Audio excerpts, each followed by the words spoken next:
Good morning, JDD Jaguars, and welcome to a special edition of Roadmap to Success.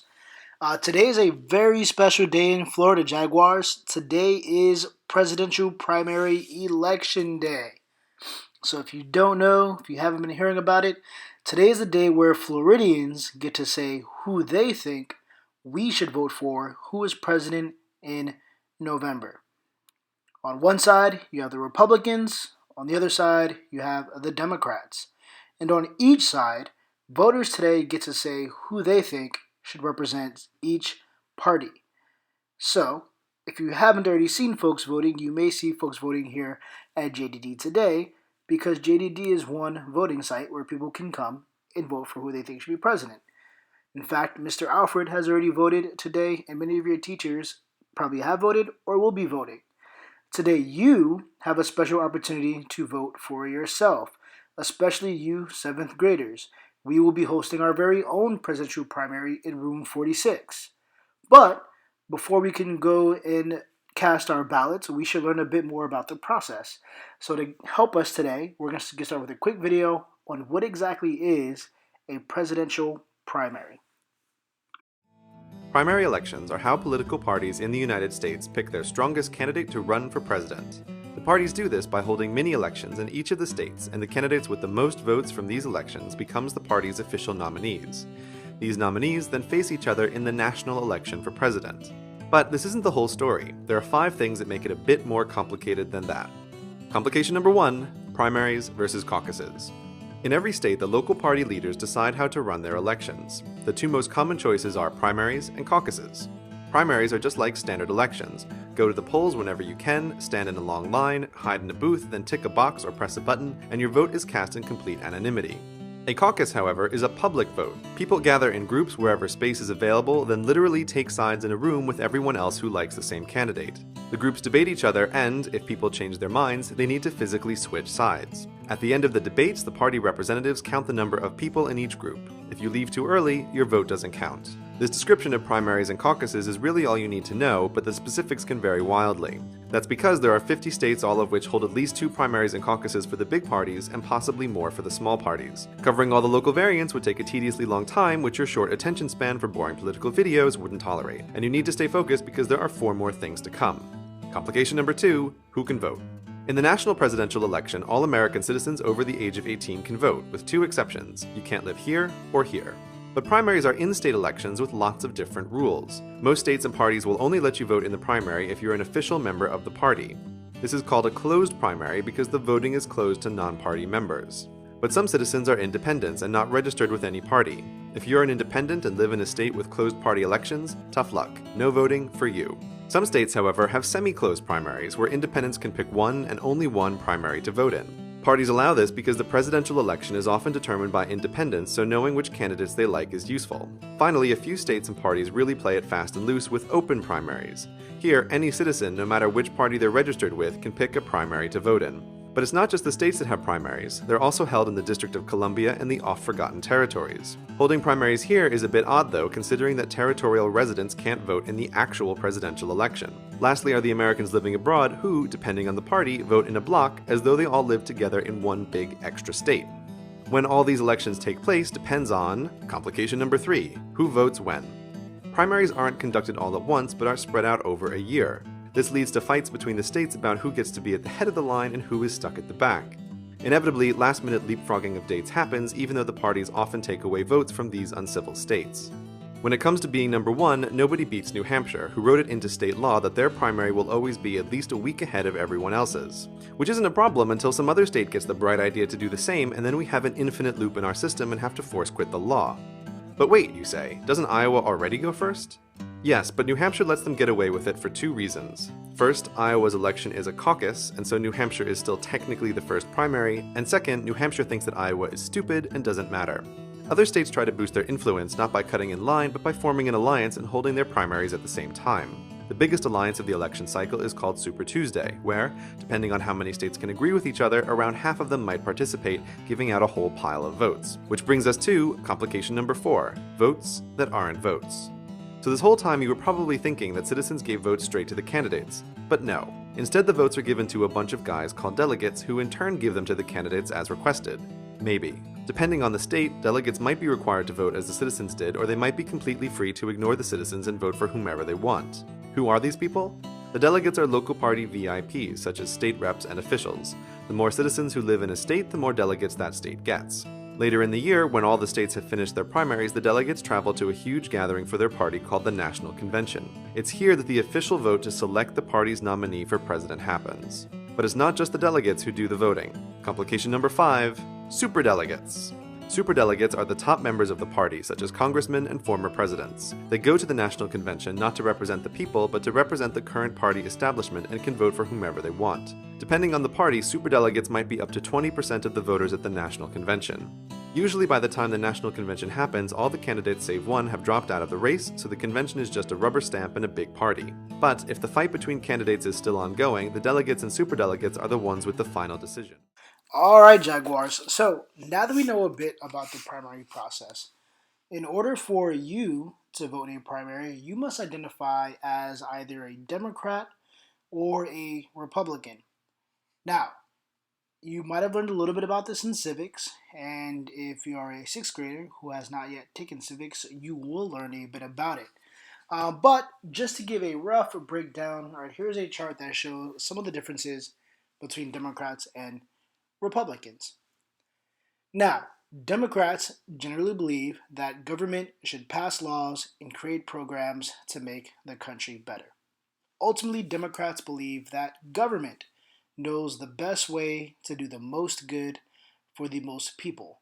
That includes raising taxes on people based on their income to build programs for everyone, and ultimately making sure that everyone kind of gets a piece of the wealth. So, for example, a Democrat would propose raising taxes on people who make a lot of money so that we can fund programs like healthcare or we can fund programs like education. Republicans, on the other hand, believe in small government. Republicans believe that the government actually does not know how to spend money and spends money very badly. So, what Republicans believe is that the government should not spend a lot of money on programs, and that instead, what we should do is spend a lot less on programs and take a lot less taxes, and ultimately leave it up to the people to decide for themselves where their money is spent. So if you're someone who wants healthcare, you can go out and buy healthcare. If you are someone who wants to pay for education, you can pay for education. Republicans believe that, again, the government does not know the best way how to spend money and that the people know the best way. Thus, we should tax the people less. Now, those ideologies, basically ideas, mean very different things when it comes to issues. Now, when it comes to social issues, Democrats tend to believe that people should have personal choice. Now, when I make these statements, I'm not saying that all Democrats believe this or believe everything on here, or that Republicans believe all the things on here. In fact, most people believe a mix of both and have many different opinions. So this is a just very, very simple way of looking at Democrats versus Republicans, but it is a lot more complex and there is a lot of gray area where you might believe one thing and not believe another. But on social issues, Democrats, again, tend to believe that people should have personal choice. Meaning, for example, on the issue of abortion, you might hear some of the Democratic presidential candidates say that they believe a woman should have a right to choose whether or not they should have an abortion. Whereas you might hear Republican presidential candidates say that we should protect life and that women should not have the right to choose abortion because we need to protect all life. On other issues, for example, Democrats would spend more money on healthcare and education. They believe that we should make sure that as many people in this country have an opportunity to receive quality healthcare and a quality education, whereas Republicans would spend less money on healthcare and education. Not because they don't believe people should have it, but because they believe that people should find for themselves ways to get it. When it comes to national security, Democrats tend to believe that we should spend less on building a big military and spend more time talking about issues with other countries, whereas Republicans tend to believe that we need to spend as much money as possible to make sure that we have a strong military to defend ourselves against others. On another important issue that you are sure to hear a lot about this political season is that of immigration. And Democrats tend to be for a path to citizenship for immigrants, meaning that they believe that we should find ways to make those who are in the country legal citizens of the country.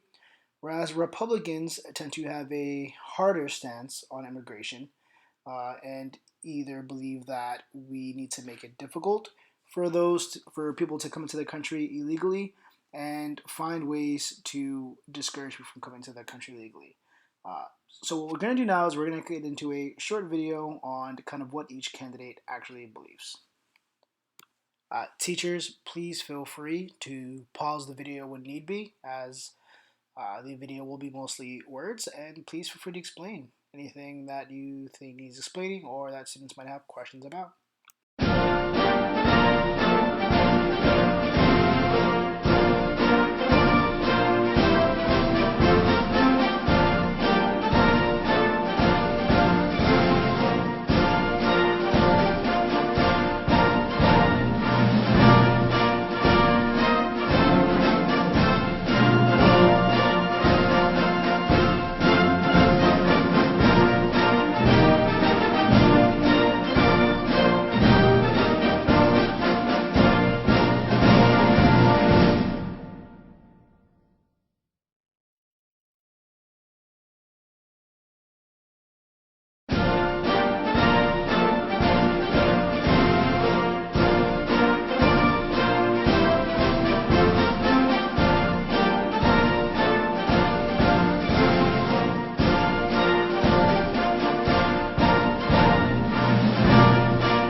All right, Jaguars. So that wraps up our special Election Day edition of Jaguar Roadmap to Success.